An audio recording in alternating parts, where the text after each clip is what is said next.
안녕하세요, 젤리 엄마입니다. 요즘 잠은 좀 잘 주무시나요? 아마 임신 30주가 넘어가고 예정일이 다가올수록 설렘보다는 걱정이 앞서는 분들이 많으실 거예요. 특히 초산인 경우에는 도대체 진통이 어떤 느낌으로 오는지, 드라마에서 보던 양수 터지는 게 나한테 일어나면 어떡하지? 지금 배 아픈 게 병원 갈 신호인가? 하루에도 10번씩 고민하게 되죠. 보통 37주 이후를 만삭이라고 하는데요. 오늘은 언제 병원에 가야 하는지, 진통과 이슬, 양수 터짐의 차이는 뭔지 젤리 엄마가 아주 쉽고 명확하게 딱 정리해 드릴게요. 제일 많이 물어보시는 질문이랑 유용한 어플 추천까지 준비했으니까 끝까지 함께 해주세요. 첫 번째, 출산 전 나타나는 임박 신호 6가지예요. 우리 몸이 이제 아기 낳을 준비를 하세요 라고 보내는 신호들부터 알아볼게요. 첫 번째, 배가 아래로 축 처집니다. 아기가 골반 쪽으로 내려오기 때문인데요. 위가 편해져서 소화는 잘 되는데 반대로 방광을 누르니까 화장실을 엄청 자주 가게 돼요. 두 번째, 질 분비물이 늘어나고요. 세 번째, 허리가 끊어질 듯 아프거나 다리가 찌릿찌릿 저리기도 합니다. 골반이 벌어질 준비를 하는 거죠. 네 번째, 태동이 줄어듭니다. 엄마들이 여기서 많이 놀라시는데 아기가 커져서 움직일 공간이 부족해져서 그런 거예요. 단 뒤에서 말씀드릴 위험한 상황과는 구별하셔야 돼요. 다섯 번째, 불규칙적인 자궁수축, 즉 가진통이에요. 생리통처럼 싸하게 아프고 배가 뭉치는데 주로 밤이나 새벽에 자주 와요. 이게 반복되다가 자궁문이 열리면서 피가 비치기도 하는데 이게 바로 이슬입니다. 마지막 6번째, 이슬이에요. 자궁 입구를 막고 있던 끈적한 점액마개가 떨어져 나오는 건데요. 보통 37주 이후에 보여요. 중요한 점, 이슬이 비쳤다고 당장 짐 싸서 뛰쳐나가야 할까요? 아닙니다. 배가 안 아프면 집에서 조금 기다리셔도 돼요. 하지만 이슬과 함께 규칙적인 복통이 동반된다면 그때는 병원 갈 준비를 하셔야 합니다. 물론 둘째, 셋째 맘 경산모들은 이슬 보면 바로 병원에 전화해 보시는 게 좋아요.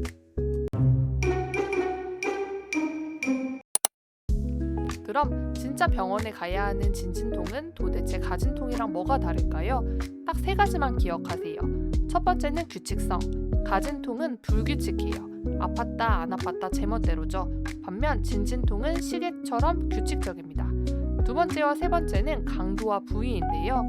가진통은 쉬면 좀 괜찮아지고 아랫배 위주로 아프지만 진진통은 쉬어도 계속 아프고 배 전체와 허리까지 통증이 오면서 점점 더 강해지요. 가장 중요한 타이밍인데요. 초산모는 진통 주기가 3에서 5분 간격, 경산모는 10에서 15분 간격일 때 병원으로 출발하세요. 만약 병원이 집에서 1시간 이상 걸린다면 조금 더 여유 있게 출발하시는 게 좋겠죠? 병원에 가면 태동 검사와 내진을 하고 입원 여부를 결정하게 됩니다. 응급 상황, 바로 병원에 가야 하는 신호가 있어요. 진통 간격이고 뭐고 따지지 말고 즉시 병원으로 가야 하는 응급 신호인데요. 첫 번째는 양막 파수, 양수 터짐이라고 하는 가장 흔한 응급 상황이죠. 드라마처럼 팍 터질 수도 있지만 소변처럼 주르륵 새는 느낌이 들 수도 있어요. 특징은 끈적이지 않고 무색무취의 맑은 물이라는 점이에요. 이게 터지면 감염 위험이 있으니까 절대 샤워하지 마세요. 바로 생리대만 착용하고 병원으로 가셔야 합니다. 만약 양수색이 누렇거나 녹색, 진한 녹색이다. 아기가 태변을 본 걸 수도 있으니까 더 서둘러 주세요. 두 번째는 출혈이고요.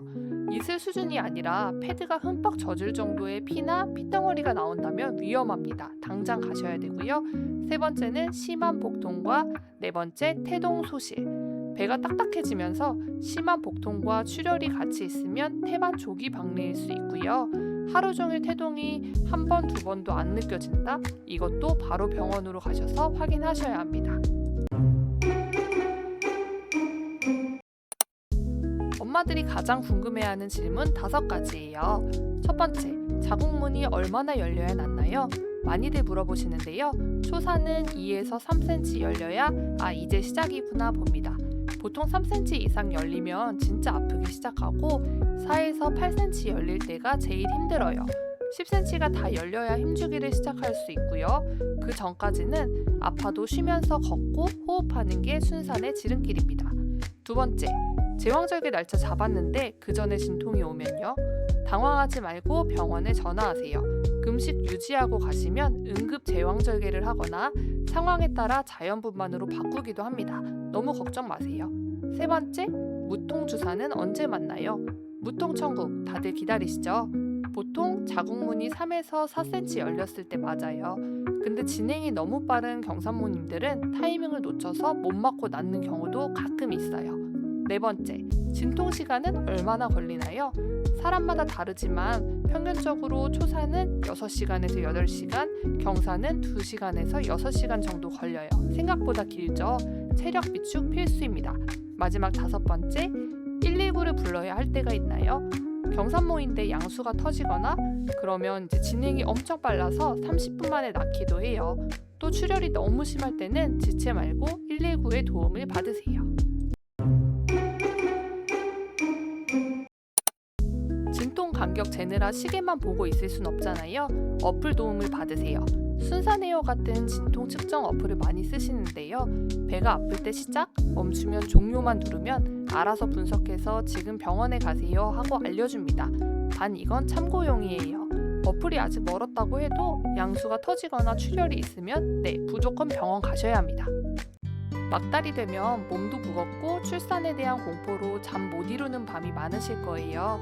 하지만 우리 아기를 만나는 가장 감동적인 순간을 위한 과정이니까 너무 두려워하지 않으셨으면 좋겠습니다. 다 순산하실 수 있어요. 제가 기 팍팍 넣어드릴게요. 오늘 영상이 도움이 되셨다면 우리 아기 순산을 기원하는 마음으로 구독과 좋아요 꾹 눌러주세요. 댓글에 순산하자라고 남겨주시면 젤리 엄마가 하트 뿅뿅 날려드릴게요. 그럼 다음 영상에서 만나요. 안녕.